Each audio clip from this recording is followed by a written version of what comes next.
Welcome to the Vantage Fit Corporate Wellness Podcast. This podcast is sponsored by Vantage Fit, the all-in-one AI-powered corporate wellness platform developed by Vantage Circle. Mental health. It refers to the condition in regards to our psychological, emotional, and social well-being. Our mental health has a direct impact on the way we feel, think, and act. It even affects our physical health. A poor mental health has the ability to weaken a person's body. But that's not it. Suicidal thoughts are also often linked to mental health issues. In fact, research has found that 46% of people dying by suicide were struggling with mental health conditions. So let us discuss more on this in today's episode of Vantage Fit Corporate Wellness Podcast. I'm your host, Dipshi Bhattacharjee, and today I have with me a successful consultant and keynote speaker, Steve Phillip. Welcome to the show, Steve. Dipshi, thank you for inviting me. Good to talk to you. Okay. For almost 30 years, Steve was a successful consultant, trainer, and speaker when one day he received a call on 4 December 2019 that changed his life forever. His son Jordan had taken his own life. And from then, early in 2020, Steve established the Jordan Legacy to provide support to those struggling to cope with life or considering suicide. Steve's lived experience of suicide, combined with his reputation as an engaging speaker, will help you understand how to better look after your own mental health and how you can support others. We're so glad to have you here today, Steve. No, likewise. Thank you for inviting me. So can you tell us your experience as a successful trainer and consultant in the field of mental health? Well, yes. I think the first thing to understand is that, Dipshi, is that I'm not an expert on mental health. As you read out in my biography there, for 30 years, I worked in the world of consultancy and training and speaking, and I was a father of two children, Jordan and his elder sister Danielle, by 2 years, and I knew very little about mental health, and certainly knew nothing about suicide at all. But of course, as you read through my bio there, on December the 4th of 2019, my world was suddenly turned upside down. And I really had, I suppose, a decision to make with my life, really. Then where does that go? And that really led me on a journey once we dealt with the initial trauma of losing my son to suicide. A decision was made for me to kind of leave my career that I'd done before. I had a business that I ran, consultancy practice. I wound that business up and started to research and talk to as many people as possible about mental health and suicide. And what that's led to really over the last 2 years is me speaking with hundreds of people globally about these issues to a level that now allows me to go and talk to companies and community groups around this topic of mental health and particularly suicide prevention.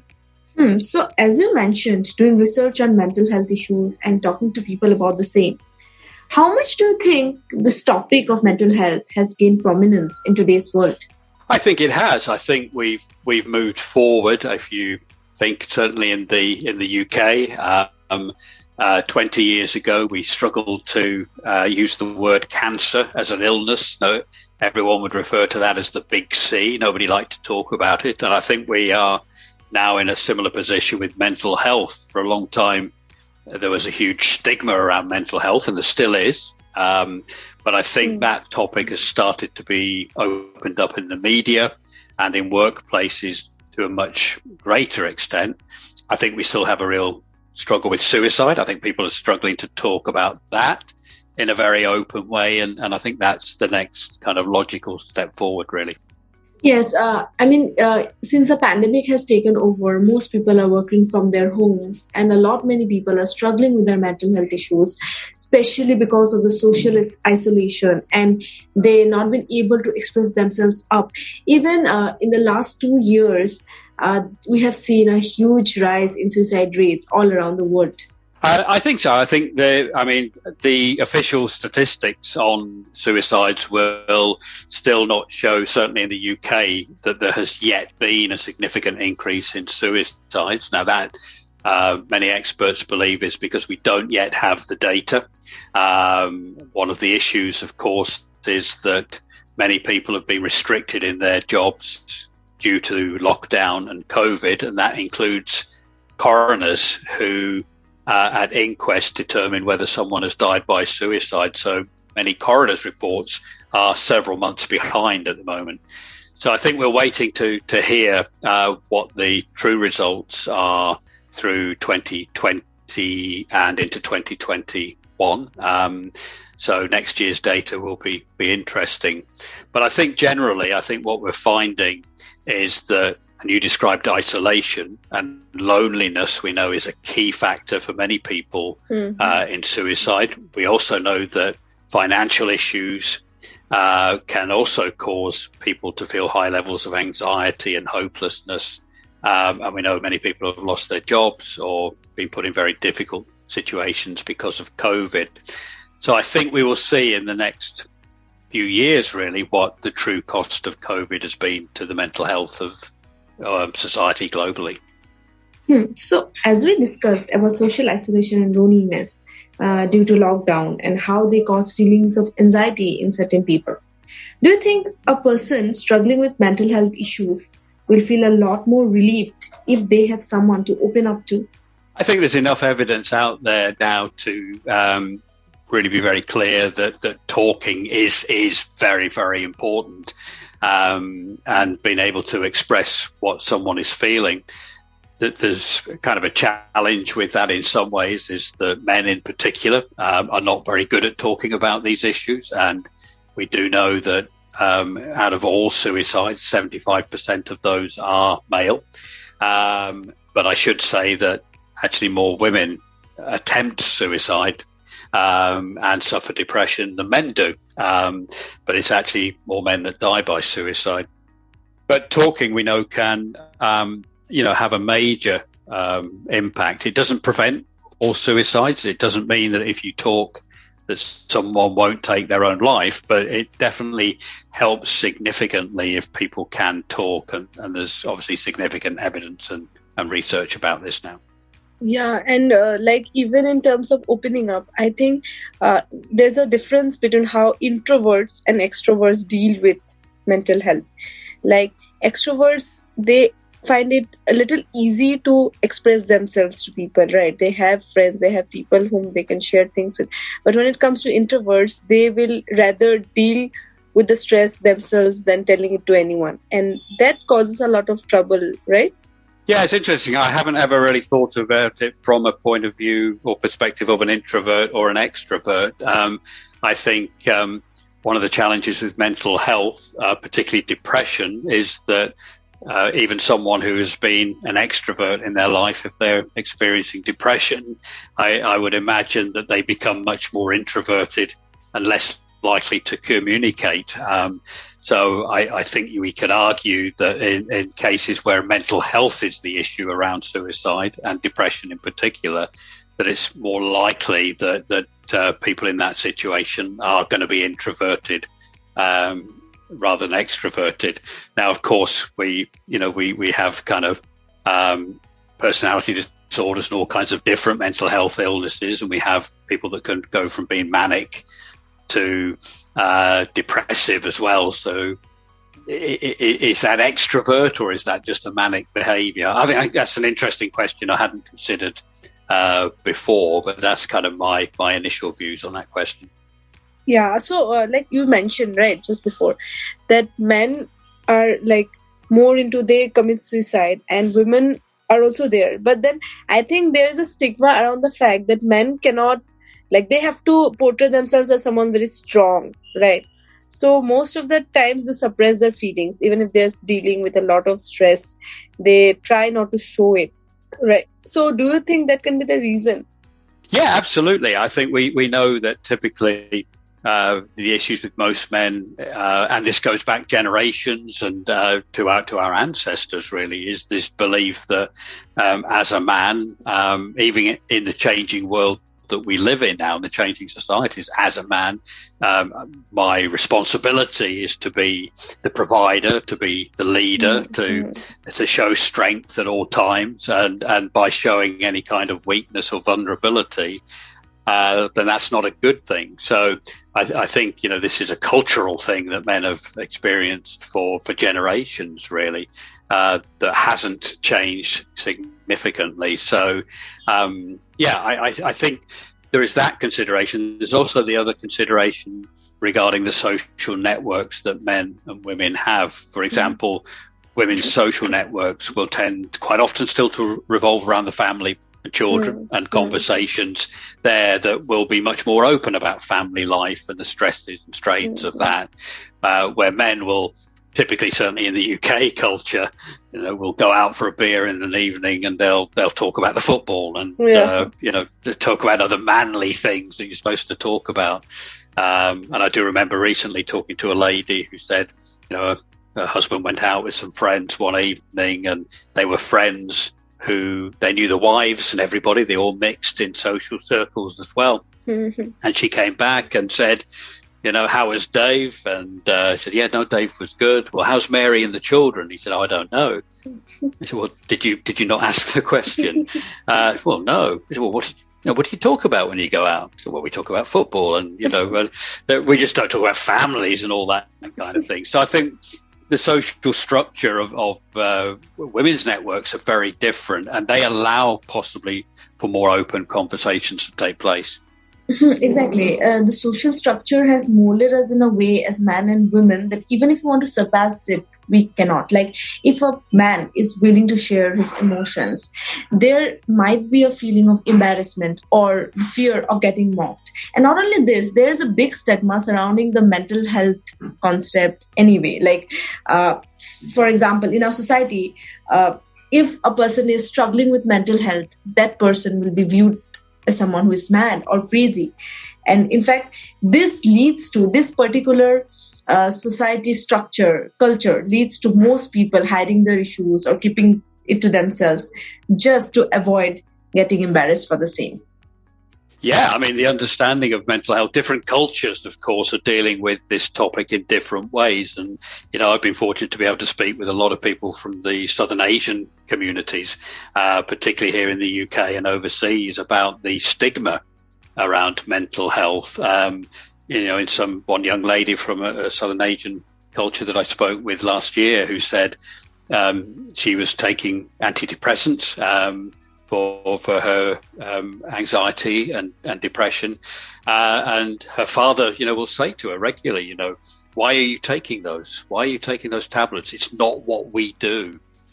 And that's a really interesting phrase, and it's not what we do. He wasn't taking them, it was his daughter. So the cultural impact can put huge pressures, particularly on young people. And I think it's why, I think the conversation has opened up in the UK quite a lot. But there are certain cultures still where it's taboo, to really even talk about suicide, let alone, mental illness as well. So, there are real challenges to be broken down there as well. Do you think, as a consultant, is there any solution to the feelings? For example, when a person is going through a turmoil of emotions, which leads him or her towards suicide, how do you think you can prevent that thing from happening? Right, this is a really interesting discussion. I'm doing quite a bit of research and reading on this at the moment. So there is a general belief globally from people that work in mental health and suicide prevention particularly, that most suicides are preventable. That is the general belief that is out there from people like myself working in this world. The challenges, though, are very complex because there is never one issue that leads somebody or society to take suicide as an option. So we can look at issues around, there's a lot of evidence to say that people who are living in poorer conditions and don't have particularly a lot of wealth, they are more likely as a population, as a percentage, to take their own lives. So we know there are cultural issues, there are societal issues, and wealth and all those come into play. Then you can look at certain age groups. You can say that quite often one of the highest age groups who think about suicide and consider it are older people as they're coming towards their end of their lives, and maybe they're unwell. But we know in the UK, for example, that more men die by suicide under the age of 49, between the age of 34 and 49, than any other way of dying. So that's road traffic accidents, heart attacks, diabetes. So you've got all these different populations. But there can be lots of very complex reasons, and it's never one reason, very rarely ever one reason why someone takes their own life. It can be a number of things that have built up over a period of years that have given that person typically a sense of hopelessness. There are two things that have been identified really from people like Professor Rory O'Connor in the UK that does a lot of study here. And those two areas that seem to repeatedly come out are that people that take their own lives have a sense of hopelessness and they have a sense of entrapment. So in fact, it's the other way around. They feel trapped either financially, in a relationship, in their career, or with a physical illness, whatever it could be. And that sense of being trapped leads to a sense of hopelessness because they can't see any way out. And that is invariably what then leads someone to take their own lives. And I think it is it doesn't happen all of a sudden, right? It's a piling up of emotions, piling up of feelings, and then only it leads to someone committing suicide, right? Mm-hmm. Yeah, a lot of people think it's an instant decision, that because people will see someone who's in the days before and go, well, they seemed absolutely fine. We were out for a beer the other night. He was absolutely fine, or she was absolutely fine. And then suddenly they get the news. So understandably, because people tend to hide their feelings really very well, people think it's sudden and it's a spur of the moment decision. Very, very rarely that. Many suicides are planned well in advance, or at least considered well in advance. Well, yeah, that's what I think. I believe in most cases, emotions keep on piling up until that one day when they cannot take it anymore and they just take their own life. Mm-hmm. Well, talking about mental health issues and dealing with them, don't you think in today's world, especially in the corporate world, people are so engrossed in their work life and in a constant rush to meet those deadlines that they forget to give time to themselves. In fact, most people are struggling with workplace stress, and yet they do not even have time to deal with it. They just let it be, and they continue with their work life. They continue to take those pressures, and with no intention of resolving it.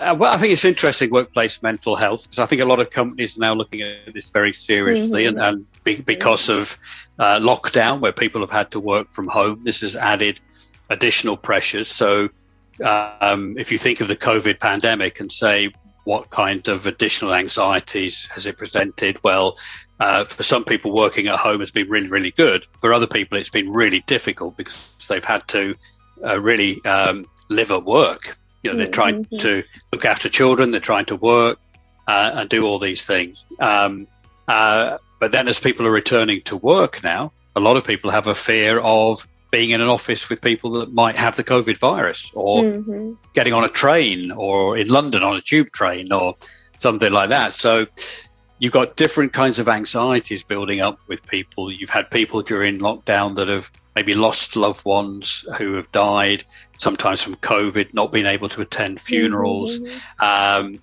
There have been people worried about their jobs. Will I still have a job? Will the company still be going? So quite often what's happened is we've found all these additional anxieties on top of the work people are already doing. And because people have been working remotely at home, we also know that many of them have not been taking proper breaks from work, where they might have a commute to work. They might drive an hour or catch a train. Now they're just working all the time. So some of the studies here were saying that on average in the UK, people during the first lockdown who were working from home were working an average of 28 hours longer each week. That was from the Mental Health Foundation study. So I think, that if we're all working longer, but at home, we've all got these anxieties and fears about going out or not being able to see loved ones, that it really is important when so much time is spent at work that companies are really taking mental health seriously, and at an individual level as well, not just putting in a one-size-fits-all well-being policy, for example. Well, yeah, exactly. In fact, the thin line which was there between work and personal life seems to have diminished with the entire work from home culture. While working remotely, employees skip meals, they do not go for break, they do not take breaks. In fact, they work all the time, like 24/7 they work. And seeing this culture, employers have started prioritizing mental well-being. Now, while we talk about the busy work schedules affecting employees' mental health, you as a consultant, have you ever come across any such individual who has developed signs of anxiety when struggling to cope up with workplace stress and failing to maintain that work-life balance? Yeah, I must say, my role is not as a consultant now, really. I run a charitable organisation, the Jordan Legacy, and we do deal with workplaces and work with them. My previous life was in consultancy, in leadership and management and sales. But I am having lots of conversations with people from lots of different situations and workplace as well. So, I talk to people regularly every week who are experiencing workplace stress or just stress in general, or anxiety or suicidal thoughts. I do have regular conversations, and they will sometimes talk about not being heard at work and their line manager maybe not taking their concerns seriously. So I do have these kind of conversations fairly frequently. Well, in fact, do you think a person who is failing to maintain that proper work-life balance can develop signs of anxiety, depression, along with other mental health issues in the near future? Like workplace stress, busy work schedules, and everything can lead someone to form several issues, mental health issues, right? Well, I would agree. Yes, I think anything that means your life is not in balance can cause anxiety. I suppose, Dipshi, that there are many things that can cause an imbalance in your life. Of course, if things are not right, if a relationship's not right, but if your work-life balance is not right, and you're working too hard. One of the mental illnesses that we know happens when we work too much, of course, is burnout, that we can actually burn out. And people have often said, how is that different to stress or anxiety? Well, burnout is a situation where you really can hardly function at all. You can't function with hobbies that you would do at home. You can't engage with your family effectively.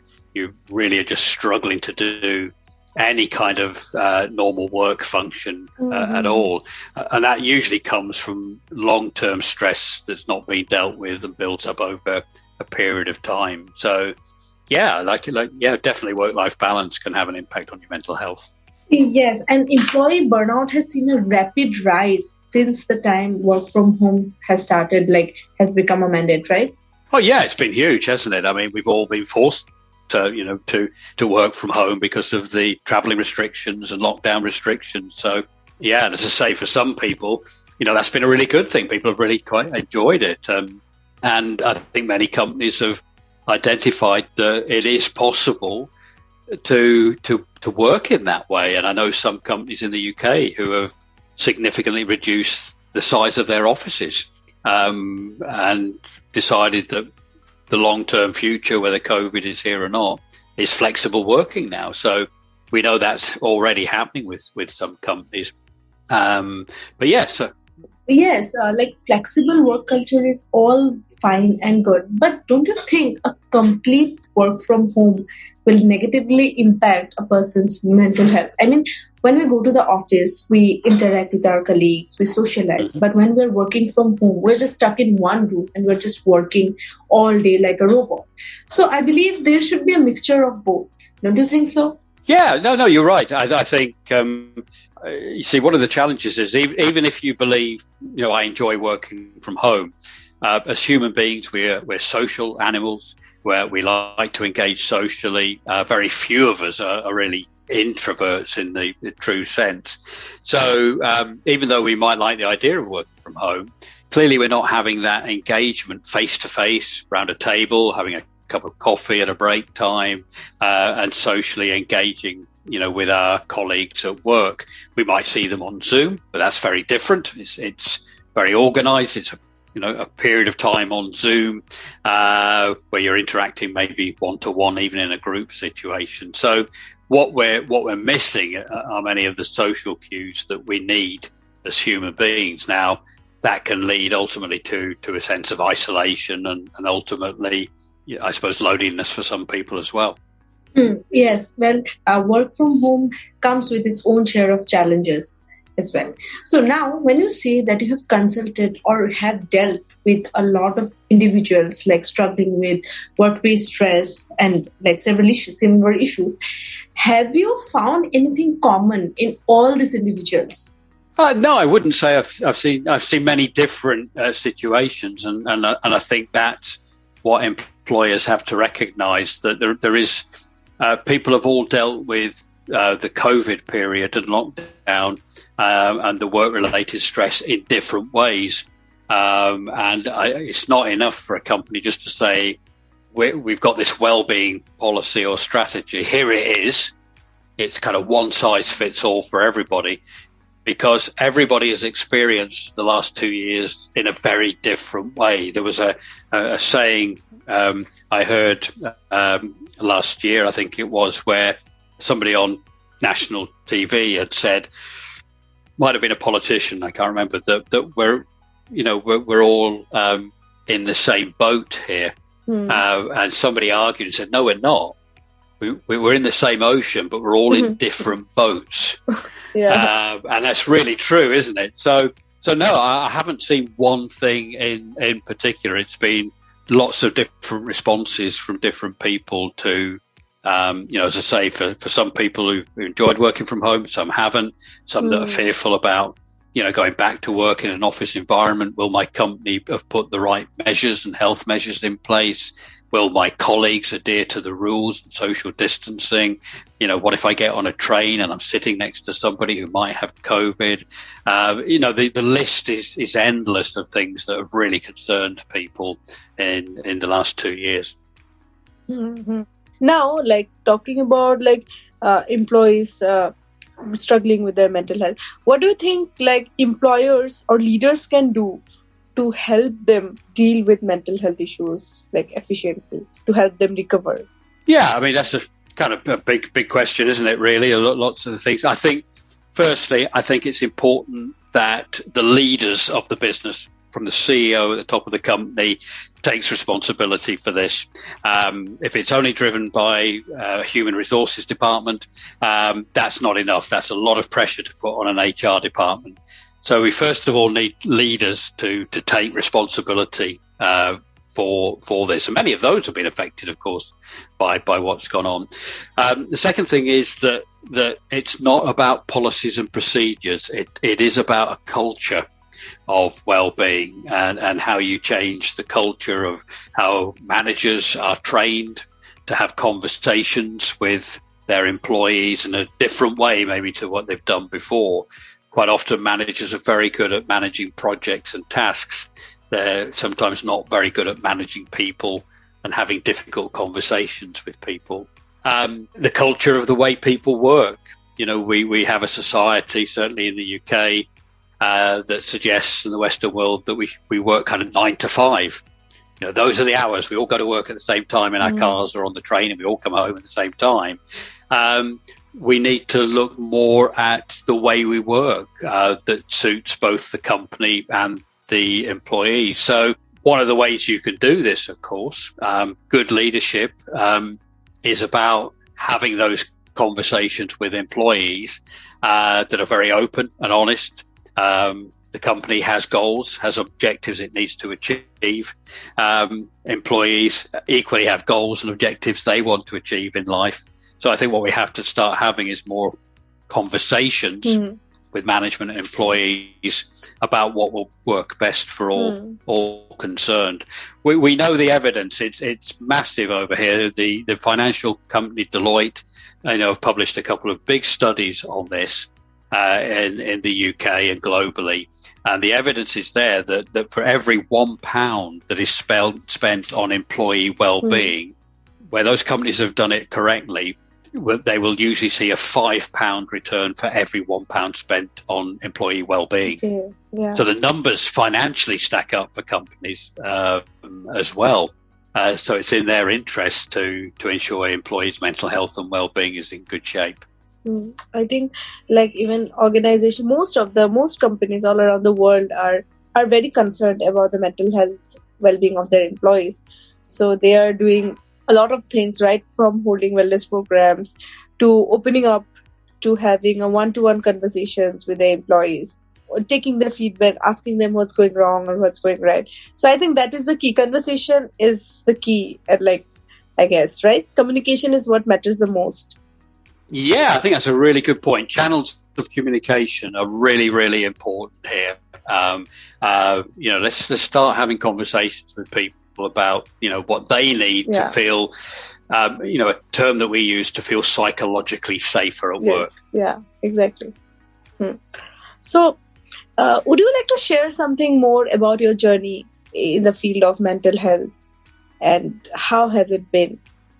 Yeah, I mean, I can share, what really a bit about the Jordan Legacy, the organisation that I now run, which is just 18 months old still. But when I began the journey, really after Jordan's suicide, and I made a decision that I wanted to learn more about this work, I started publishing articles online talking about our story and what I was learning, and that attracted a lot of people to me who worked in suicide prevention and mental health. And very soon I started to form a plan for the Jordan Legacy, where I wanted to work with other people and partner with other people globally who were working in the suicide prevention sector. So what we do now through the Jordan Legacy is that we work with communities and workplaces around ways to help prevent suicide. So we look at very practical ways.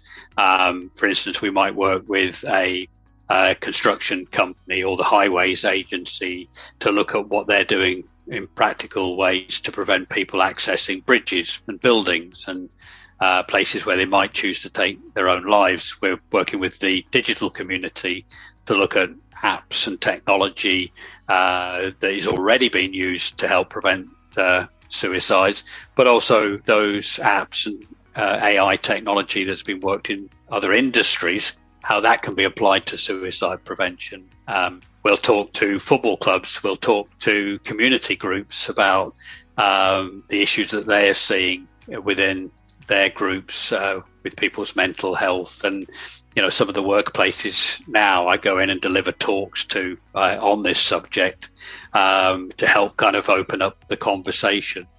And that's led to me now really working reasonably closely with the UK government. So I have regular meetings with the Department of Health and Social Care, with their suicide prevention leads and mental health leads. So in some small ways now, we're being able to help share the government's strategy and policy on mental health and suicide prevention, but also feed into that to be able to kind of put our views across as well. So, we work very strategically really with communities and businesses to look at practical solutions on the basis, as I said, probably right at the beginning, because we believe most suicides are preventable. I think that's very inspiring. The work that you guys do and the motive behind the Jordan Legacy is very aspiring.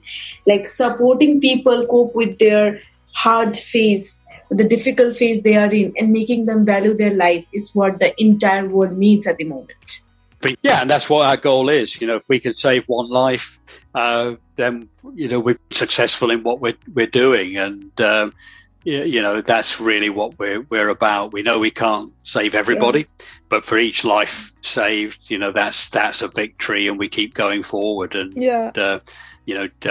that's what we'll do really to make sure that no other families have to experience what we had to go through and still are going through as a family. Yeah, like every life matters, right? Absolutely. Yeah, good Yeah, description. like every life matters, right? Like if we can make someone feel better, if we can bring them out of their suicidal thoughts, it will mean a lot, right? Like people all day, they're struggling with so many issues in their entire life. So if we can also do our part by just by talking to them, just by listening to them, if that helps, that is also a lot. Yeah, and I think just a final point really to make. I think, one of the things I say when I speak to organisations and community groups is that the mental health and suicide prevention is everyone's responsibility. I know much more now about mental health than I did before my son took his life, and arguably, had I known more then, maybe, not definitely, but maybe we might have another outcome to this. But I think it's as important to learn as a family or an employer or an individual about mental health and suicide prevention as it is about physical health and physical first aid, for example. You're more likely to meet someone with a mental health problem than you are someone who's broken their leg in the street in front of you. And I think mental health problems are more severe because you cannot see the wounds, right? You cannot see them. Exactly. So we don't believe they're there sometimes. But we can see a broken leg much more easily than we can see a broken mind. Yes. I mean, when there is a wound that we can see, if we're physically hurt, we can just put an ointment on it or we can just cover it up with a bandage. But when it comes to mental health, we cannot know until and unless that person wants us to know. If that person allows us to talk and listen to them, then only we'll understand that what's actually going wrong. It's been a year in our neighborhood, there was this little girl who was just 19 years old and she just attempted suicide. We just met her the day before and she was all good and fine. She did not seem like she was struggling with something. And that is why we were so shocked. Even her father couldn't realize what just happened. Even he did not know what went wrong. So that's the entire point of mental health. We cannot know until the person allows us to. So yeah, that is the thing. Yeah.